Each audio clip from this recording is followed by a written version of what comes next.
Donc j'étais tout à l'heure au jardin public. Et puis j'ai eu cette illumination.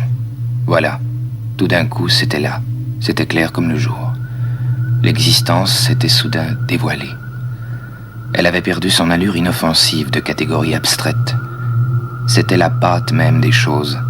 Cette racine était pétrie dans l'existence. Ou plutôt, la racine, les grilles du jardin, le banc, le gazon rare de la pelouse, tout ça s'était évanoui. La diversité des choses, leur individualité n'était qu'une apparence, un vernis. Ce vernis avait fondu. Il restait des masses monstrueuses et molles, en désordre, nues, d'une effrayante et obscène nudité. Si l'on existait, il fallait exister jusque-là, jusqu'à la moisissure, à la boursouflure, à l'obscénité. Dans un autre monde, les cercles, les airs de musique gardent leurs lignes pures et rigides. Mais l'existence est un fléchissement. Nous étions un tas d'existants gênés, embarrassés de nous-mêmes. Nous n'avions pas la moindre raison d'être là, ni les uns ni les autres. Chaque existant, confus, vaguement inquiet, se sentait de trop par rapport aux autres. De trop. C'était le seul rapport que je puisse établir entre ces arbres, ces grilles, ces cailloux.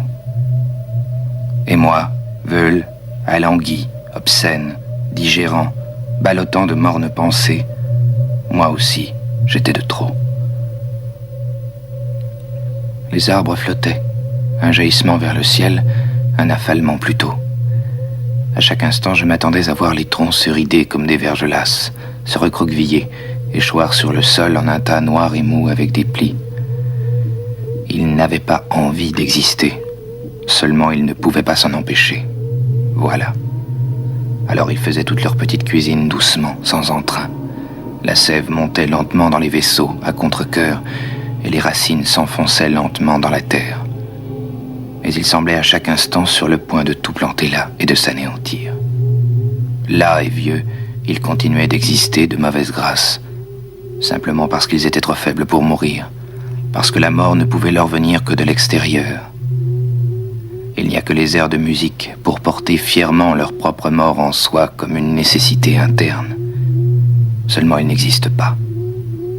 Tout existant naît sans raison, se prolonge par faiblesse et meurt par rencontre. L'essentiel, c'est la contingence. Je veux dire que par définition, l'existence n'est pas la nécessité. Exister, c'est être là, simplement. Les existants apparaissent, se laissent rencontrer, mais on ne peut jamais les déduire. Tout est gratuit. Ce jardin, cette ville, et moi-même. Quand il arrive qu'on s'en rende compte, ça vous tourne le cœur et tout se met à flotter. Je me laissais aller sur le banc, étourdi, assommé par cette profusion d'êtres sans origine. Partout des éclosions, des épanouissements. Mes oreilles bourdonnaient d'existence. Ma chair elle-même palpitait et s'entr'ouvrait, s'abandonnait au bourgeonnement universel. C'était répugnant.